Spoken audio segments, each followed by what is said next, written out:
The Uganda we want. So mu Uganda gye twagala mu lutalo luno olw'okulwanyisa obulabbayo obukenuzi nze kyempita obuvundu. Munna Uganda alina okuba nga yeenyigiramu. Ffenna twenyigire mu lutalo. Ate abalala tebasomye kuzimba wabula bayize okuzimba. Uganda gye twagala okulaba ng'enguudo zonna nkole nungi, public transport nga weeri. Kati eno gavumenti eriwo erina akabonero ka Lucifer. Buli kyotunulako mu Uganda kiriko oxygen. Either babika amawulire malungi oba mawulire mabi. Minister teyeetagisa kabangali budde buno zaki. At this time, why should somebody import furniture from outside Uganda? Let us leave NRM to be in charge for another 36 years or more. I really want to see a Uganda that believes in the rule of law. If you have a constitution in place, follow it to the letter. Don't change laws just because you want them to favor you. Kuba njagala omanye nti obugagga bwonna Uganda bwe yeeyagaliramu buyita waffe ku ttaka lyaffe. Naye busoga mugidibaze.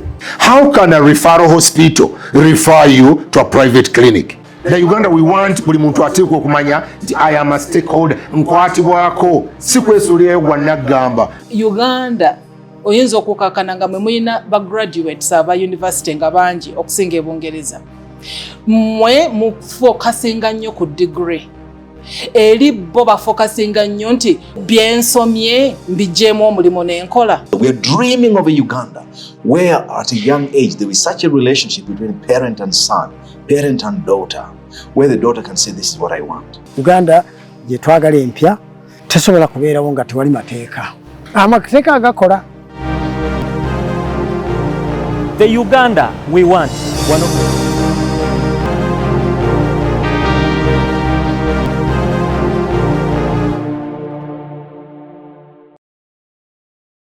Hello, our viewers. Welcome to the program, The Uganda we want.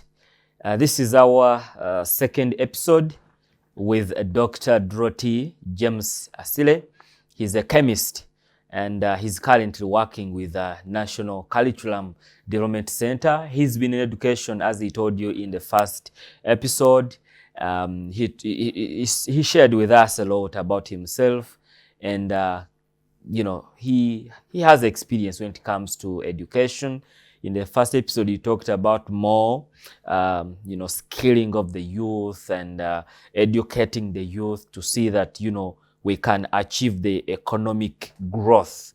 You know, if we harness the youth that we have in this country, we will be able to achieve our economic growth. And in this episode, he's going to continue from where he stopped from the first episode. And I want you to welcome him, and he will be sharing with us more about the Uganda that he envisions. It's good to have you, Doctor, on the show, The Uganda we want. Could you please greet our viewers? Yeah, thank you so much, moderator. Good evening, listeners and viewers. It was not for the beginning. The beginning of term exams, Doctor, you're saying, are not meant for learning. Yeah, it's not for learning, but for school owners to be able to get school fees from the parents. Yes, that's my view. I could be wrong, but that has been the practice. So what I'm saying is, yeah, I'm as well assessing your view. So, even if I'm assessing your view, and I'm seeing something that really has to, you know, that has to change. Yeah. If someone has spent 4 months at home and now is coming back in the first week, they haven't even settled. They're still thinking about the food they've been eating at home. They're thinking about, you know, the game they've been playing. Because you sent them to rest. Because I need also to ask you, what is a holiday to a student, to a learner? What is a holiday to a learner? Is it to study or to rest? Ideally, you see, in our time, we'll go home to support our parents. Number one. With the different activities. Then you spare a little time to do your revision, because it is a time to replenish the mind from heavy work at school. Yeah, because I'm thinking that, doctor, like for someone who, like a son or a daughter to Dr. Serwada, who is in ministry, his children, at the end of the term, they say, okay, the term has ended. He goes and picks them from school. He takes them home. Now, I'm seeing 4 weeks of them getting involved, helping him out at church, church activities, teaching in Sunday school, probably going for missions, doing outreaches, door-to-door preachings. And now, time comes, the holiday has ended.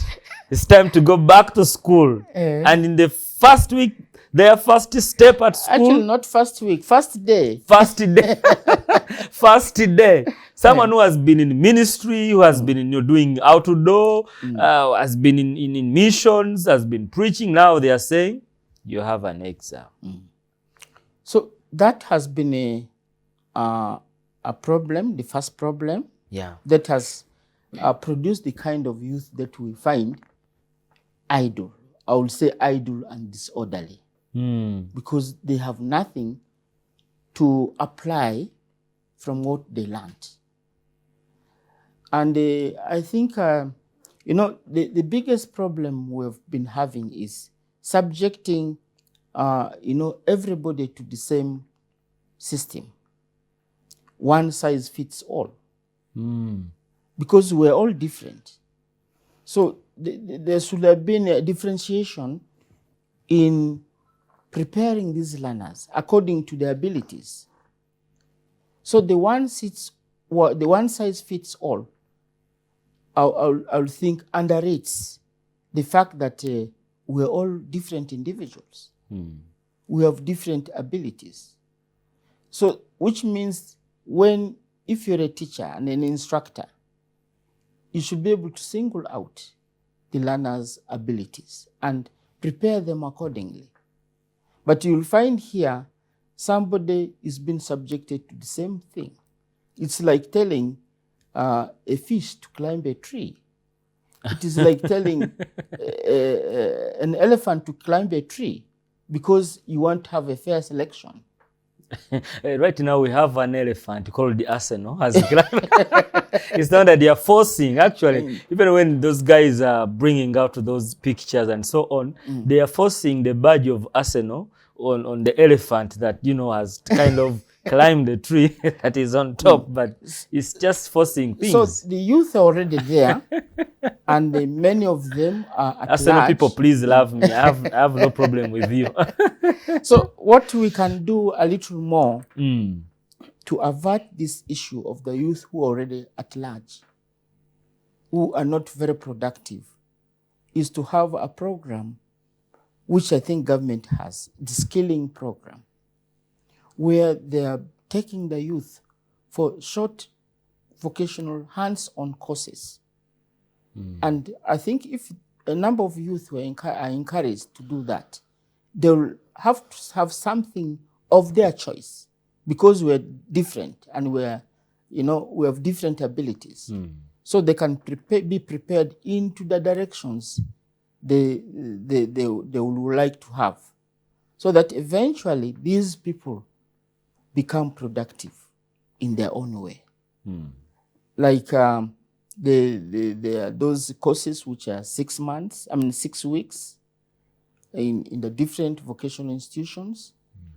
Even they taking people from primary, from P7, preparing these so that they have to be encouraged to do something hands-on.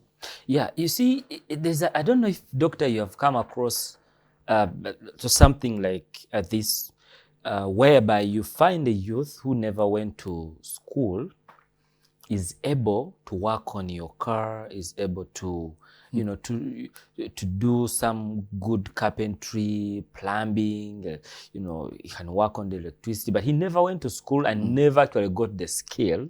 And they have the experience and they can handle the problem very well. Very, very well, yeah. But they are not let me use the word recognized, or how can we help them basically?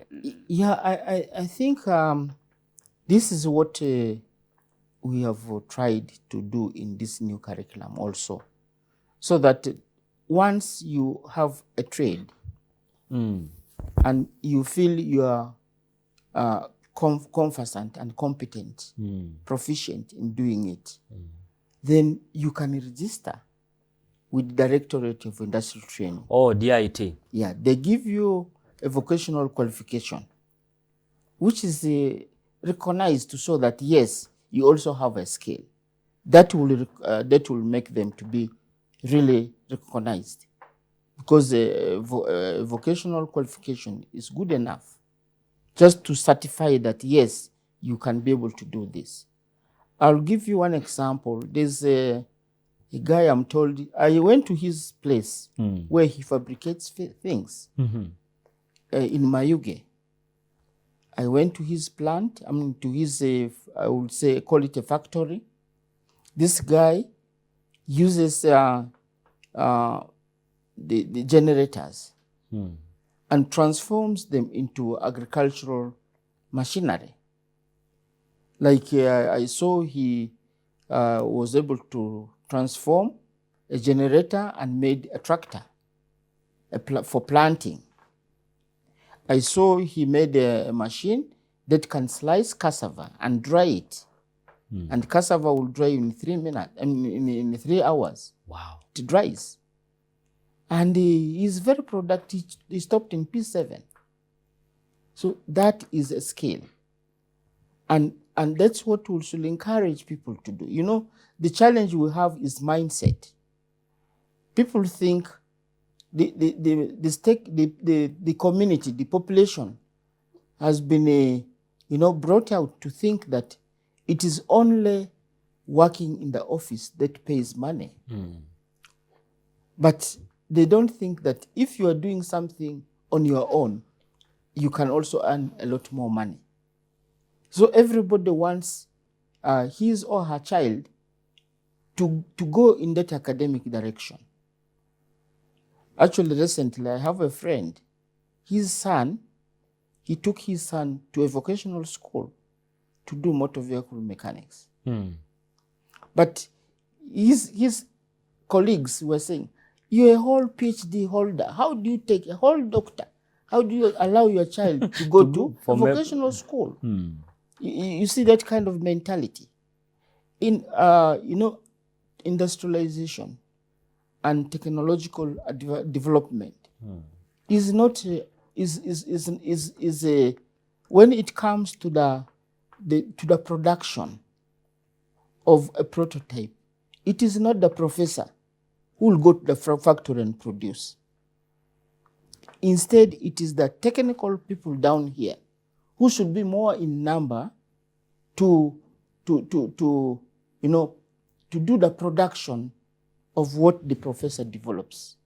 You can have a prototype, but when it comes to the production, the multiplication, it's not the professor who's going to do the hands-on.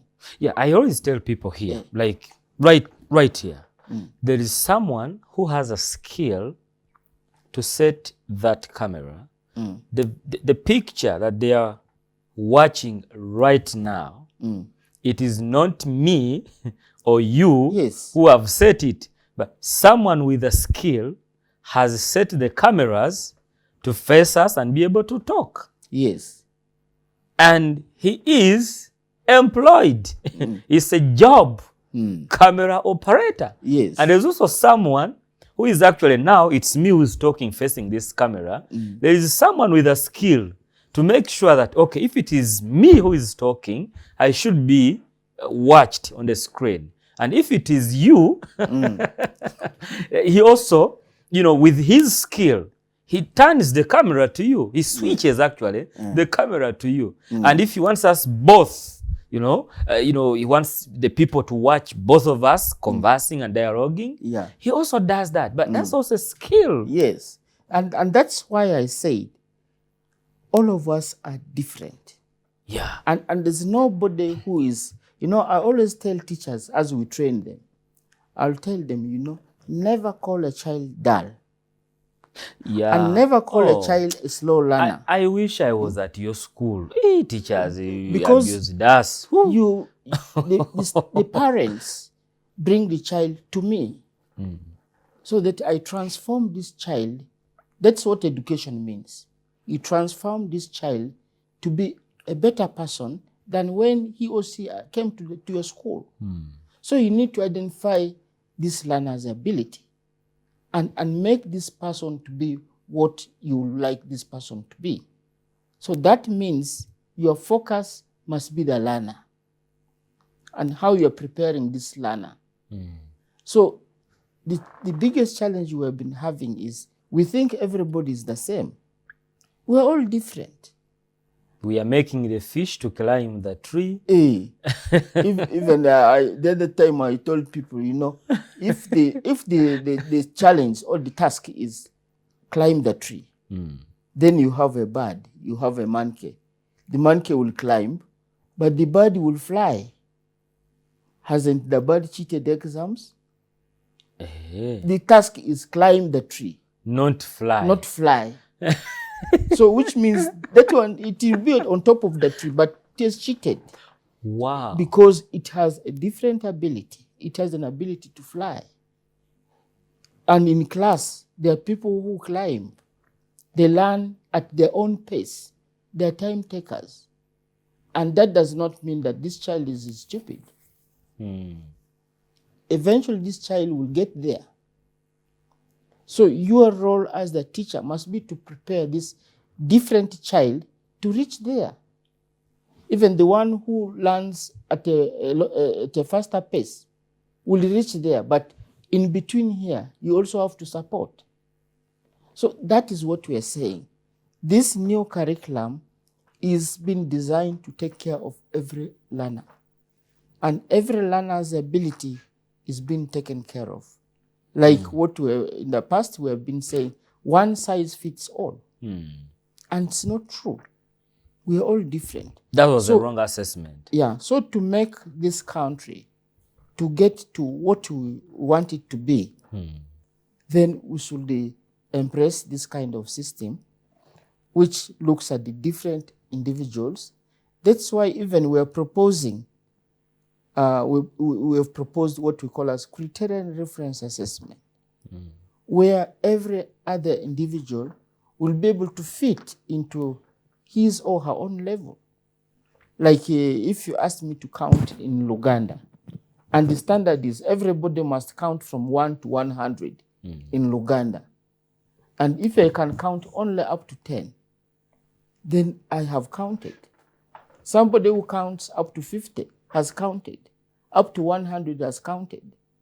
So me in the class who is taking time to count up to 100, you must prepare me, support me, to facilitate me to learn how to count up to 100. That is the maximum. Oh, not to, to publicize me as someone who is a failure. Yeah, a failure. If I am counting up to 10, you're making me, a failure that, you can't make it. And that must be within the classroom, because when you are going to now certify me, I should be at a STEM level, at a STEM standard, which is probably acceptable according to the standards of the curriculum. So prepare me so that even if I have challenges and dropped in between, I should be prepared to face the world. But not to wait until when things are wrong and then you say, I have failed. Like, I don't know what was wrong with the chemistry. Was it 2022? In exams, during that exams, about 10 students fell sick and they became mental during exams. So in such a circumstance, do you want to, will you call me that a failure if I only did a few exam questions and I got some right and I fell sick for one reason or the other? Will you still call me a failure? So that's why we're emphasizing there must be emphasis to prepare these learners during the teaching and learning process in order to attain the profile we have envisaged. That will make this person to be, responsible, self-confidence, so that this person can contribute to the society. Yeah. And become patriotic. So those are the kind of people who want to prepare. So that once they acquire that, once they get the values that we expect, once they get how you can get the 21st century skills to learn within that subject and across other subjects, which what we call as the generic skills. Once they're able to, integrate the cross-cutting issues, like issues of health, issues of environment, issues of, social life. Social life, yes. Then this person will be a holistic person. Not to just prepare somebody through cognitively, having a big head, you will say, because you have a lot of knowledge, but with a very small hand which can do work, and a very small heart, affection. So in other words, we're saying this new curriculum has been designed in such a way that it prepares the learner holistically. The psychomotor, the cognitive, and the affective domains are all taken care of. What we'll call as the head, the heart, and the hand. So that this person is well formed in order to harness the resources that we have through education, through technology, because that is not the way to go. Because you can see, even if technology comes in and it is embraced the right way, then you'll find this can propel. For example, when it comes to commercial agriculture, commercial agriculture will thrive only when you can now monitor a very big chunk of agricultural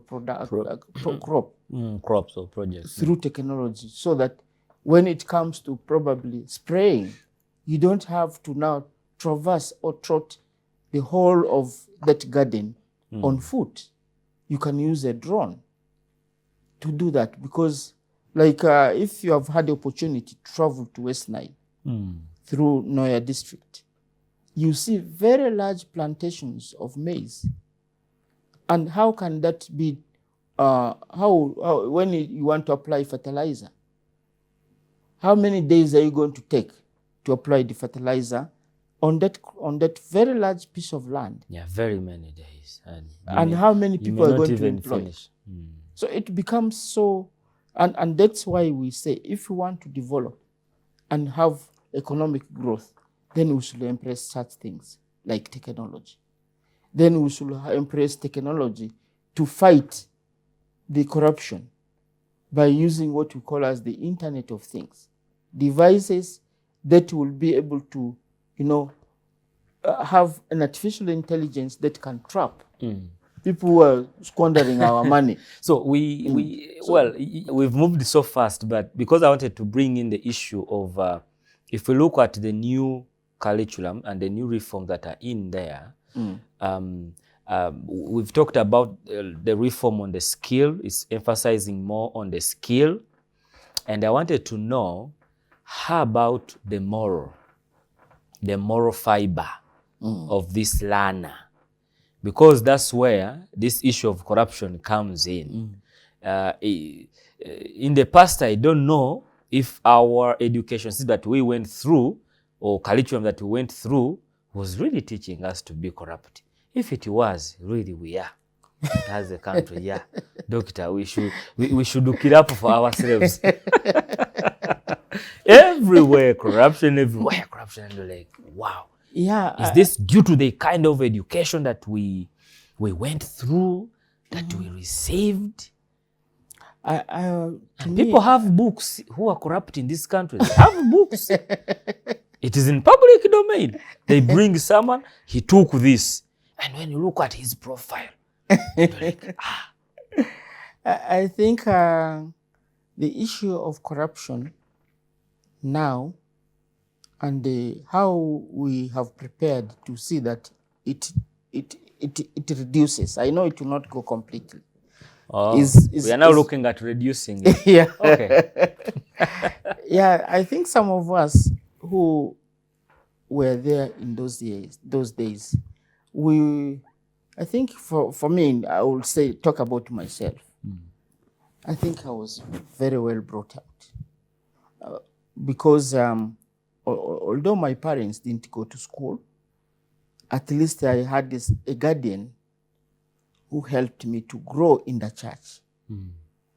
And I owe a lot to him because I was able to go to church and learn the Christian ethics from the church. And I learned to respect others. I learned to be honest. I learned a lot of things from the church that has made me to be what I am today. But I don't know where it went wrong. As you have rightly observed, the people who are actually misappropriating our funds are people who also had the same opportunity. But I can't tell exactly what has escalated the problem of people whom you will think are honest, whom we will think are from, I would say, a Christian or from a Muslim family, whose parents were not what they are, but they have turned out to be. Yeah, because this issue, Doctor, is raising up a lot of questions, especially from me, who is envisioning a Uganda and having been given an opportunity and an instruction to see that when we have this program, a Ugandan is well prepared, let's say, to fight and live in a corrupt-free Uganda. There are questions that come up. For example, is this corruption due to our education system? Is this corruption due to our religious, background? Because I wonder if there is a Muslim who can sit his or her daughter down and say, when you get a chance to be in any public office or any position, the Quran allows you to be corrupt, or the Bible encourages you to be corrupt. Those are some of the questions that come up to me as I observe and assess the escalating issue that is going on in this country. Yeah, I think it is difficult to picture, but I think it is this moral decadence is because of people not being economically empowered, because they don't have any other source apart from the money that comes from, I would say, the government. And because of that, they think it is now a normal thing to divert funds meant to be for the public. So people have, the kind of people whom I think are doing that is because are those who do not actually have anything apart from what they only get from the government. So if there were other avenues, then probably they will not have that. And two, they now think that it is a normal thing. Like sometimes when you make a budget and you're going to implement this budget, it should be really implemented to the dot. But you find even those who are approving this budget will be eyeing that same money. Why? I think it's because they think it is normal to, it's normal to do that. And I think it's because people have lost they've taken to, I would say, religion instead of following the right thing. Like I'm very sure in the Quran and even in the Bible, it's not allowed to cheat. Yeah. It's not allowed to. That's why I think in the book of Romans it says, "Give to Caesar what belongs to Caesar, and give to God what belongs to God." So, which means we're supposed to pay allegiance to the government also, just like we pay allegiance to obeying the rules, the commandments of God. So people have run away from obeying the commandments of God to, following their hearts instead of, and gratifying their desires. Yeah, actually, Jesus said it to in the book of Mark 12:17. Then Jesus told them in the Bible that you quoted, "Give to Caesar what is Caesar's, and to God what is God's." Yeah. So of course, as you said, they marveled Jesus, and after that they marveled at him, having told them, "Yeah, you give to Caesar what belongs to Caesar." It is in Mark chapter 12 and verse 17. So that is where we have diverted. And now in this new curriculum, if you look at the model of how we want this learner to be formed, at the core of the model, we have values. And the Minister of Ethics and Integrity has actually values, which we have picked and expounded on, so that every subject that is being taught, that a learner is learning, has to prepare this learner to acquire these values, like honesty, like integrity, like hard work, respect for others. These are some of the values that is at the core of the model that is prepared to achieve the kind of profile we would like to see in this learner. And these are supported by what I call as the 21st century skills, or the generic skills, which will help this learner to be able to reason. Generic skills like critical thinking and problem solving, innovation and creativity. Generic skills like communication, be able to talk to others, be able to write to others. These are the kind of things that will make somebody to learn. So every subject we expect will, in addition to the values or these generic skills, they will help somebody to think, yes, this is what I should be able to not do. For example, if it comes to protection of the environment, then you should be able to take care of the environment by doing the right thing, because you have the value. So instead, these days you see people who are learned, people who have the money.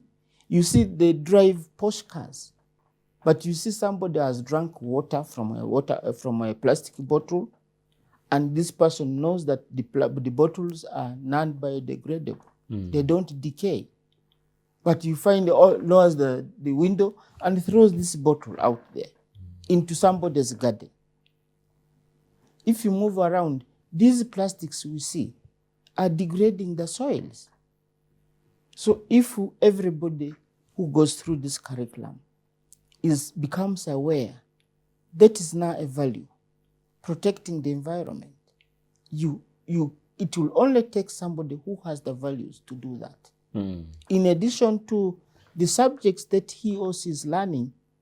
So these, when well integrated through the different subjects these learners are going to learn, will be able to form the kind of person. Doctor, you haven't talked about now, because you brought it in, now the person who is going to teach the learner. I see a challenge there. This curriculum, the new reforms were brought on board, but now those who are supposed to implement it, they also don't know what they are implementing. how are we going to tackle that issue? Because I think if we don't handle it rightly, where you are, I hosted Dr. Ezra Sruma. Yes. And Dr. Ezra Sruma told us, I think our viewers can remember that, he said, as a country, we are blessed that we always come up with good policies. Good policies. Yes. But now when it comes to implementation, we fail. I grasped that. He mentioned, very many examples. He talked about the PDM and so on. Very good policy. But now implementation, we are poor. The same with this kind of policy from the education sector. Very good. New reforms, new curriculum, looking at skilling, looking at the values. The assessment is very clear. But now the implementers. Yeah, I think that's why government through Ministry of Education has taken upon itself to make sure that there's a continuous professional development. But why did they bring it before they have prepared the Mulanzis to teach the learner? Yeah, you can't you can't fully wait to prepare everybody before you start. You can build a boat as you sail. We always have that saying. Because with curriculum design and development, it will never be perfect at one go. And if you wait, when will you start? So you must start. And as you start, you keep on building. And that's why there's always continuous professional development. And I think what probably on my view will be to say that government should put now more money and more emphasis on training these teachers. Because even then, people have different, they have different, I would say, ideologies. Like right now, my observation is that there are certain teachers, category of teachers, who are not now ready to learn. They think it is too late to learn new concepts, while others are embracing it. So, as I said, we're all different. So the only thing we need to do is, one, to emphasize continuous professional development. That means there should be more resources allocated to that. And secondly, there should be more sensitization of the teachers to appreciate that, yes, this is the way to go, because the world is changing. The world today is not like the world of yesterday. Actually, Albert Einstein says in one of his books, if you are a teacher and you teach today like you taught tomorrow, you are robbing the learners of tomorrow. You are robbing the learners. Why did he say that? It means things are changing, so you shouldn't be static. So we need that sensitization of the teachers. We need the resources to prepare these teachers more and more. It cannot be one-off. And there are very many. So that is how we can tackle this issue of preparation. There's what we call as curriculum fidelity. That is where you will expect the curriculum to be implemented the way it is intended. It is never fully achieved because of some of the reasons you have said. The first person, the first stakeholder to have a success of a curriculum that is designed is the teacher. And you are right to observe that the teacher actually should be properly prepared. But you can't do it right from the start, because you can see how long it has taken us to design this curriculum. From 2011, we have been on it, and we only rolled it out in 2020. From 2011, how many years are those? Those are 9 years. And besides, this curriculum, which has thus ended, has never been overhauled. since we inherited it from the colonialists. And yet this curriculum was enacted in the Parliament of England in 1918. So in 1962, we inherited it. We have only been adding things, and there's been But you're not overhauling everything. Yeah. So the challenge has been curriculum design and implementation is not cheap. Because like when it comes to training and giving continuous professional development to the teachers, it is not a cheap thing. Wow. Yeah, Doctor, I don't want to only limit you to the education sector. Of course, you're so passionate. You've been in that field for a long time. And I think you have really shared a lot. And our viewers have learned something from there. And I believe we are going to, all of us work together to see that our education sector really improves. Though one thing I want to hear from you, are you really satisfied when it comes to this policy of the government to, to appraise so much the scientists over the arts? Is that really taking us somewhere? Is that really giving us the Uganda we want, really? You are in the thing. I know you're a scientist, but I'm really love to hear you. I'm a scientist, but incidentally, I've never had that cake. You haven't shared from the cake, as is where I am. We've never had it. But those who are there, I'm told they are already enjoying the cake. So is that fair? I think, in my view, I have been blessed to attend a training in one of the universities in Malaysia, Rexham University. I went to do a course there, and I went to do a course in constructivism and assessment of science and mathematics.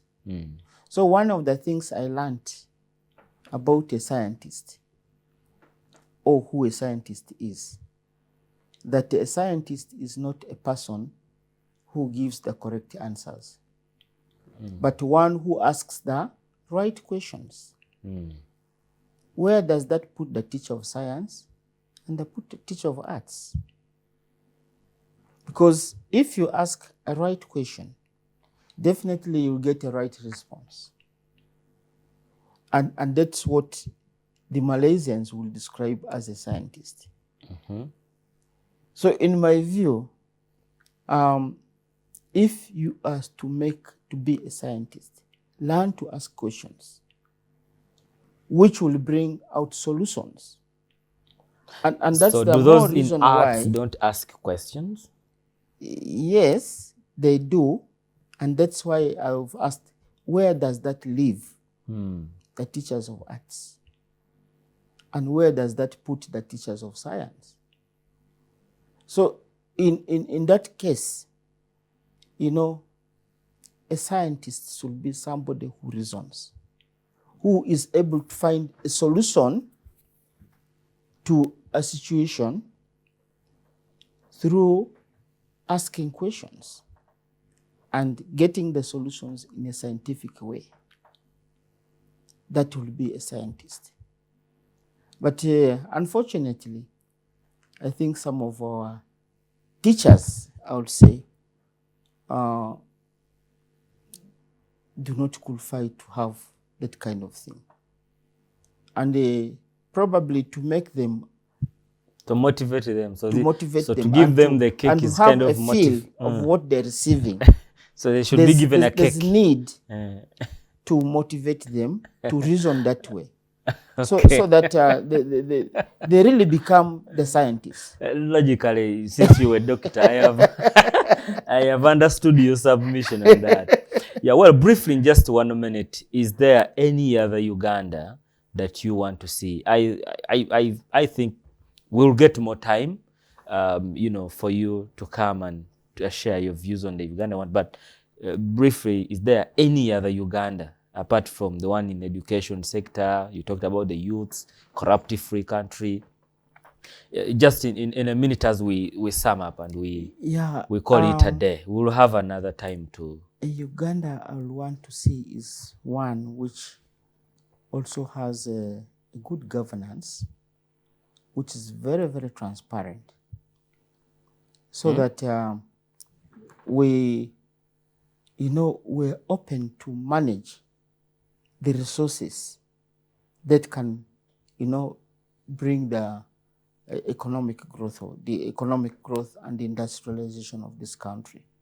That can only be achieved if we have a good governance and a good transparent government system, which can, have platforms that can monitor the people in positions who probably will not misappropriate what is required or what is needed for the population. Doctor, with that, just allow me, I request my boss to have you back here and we talk about that. Since you have already hooked us, let us keep it right there. And we will wait to hear from you in our third episode on the kind of Uganda that you want, that has good governance with good government. For now, we sign out. You've heard it from Dr. Droti Asile James. You as a Ugandan, what are you going to do to ensure that we achieve the kind of Uganda that we want? My name is Molans Robert.